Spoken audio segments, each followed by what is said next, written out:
اللہ تبارک و تعالی ارشاد فرماتا ہے، میرے حبیب صلی اللہ علیہ وسلم کی امت کا کوئی آدمی بھی کوئی بھی نیکی کا عمل کرے، وہ عبادت کرے، وہ حج کرے، وہ نماز پڑھے، صدقہ خیرات کرے، کوئی بھی آپ کام کرتے ہیں، کسی بھی نیکی کو بروئے کار لاتے ہیں، اللہ کی رضا کے لیے کرتے ہیں، اللہ کی خوشنودی کے لیے کرتے ہیں، حبیب صلی اللہ علیہ وسلم کی سنت کے احیاء کے لیے کرتے ہیں، اور ریاکاری مقصود نہیں ہوتا، اور دکھاوا مقصود نہیں ہوتا، اور سمعہ مقصود نہیں ہوتا، تو اللہ تبارک و تعالی عز و جل نے اور اللہ کے حبیب صلی اللہ علیہ وسلم نے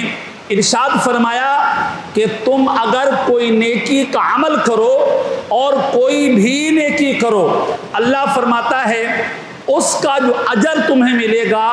اس کا جو ثواب تمہیں ملے گا،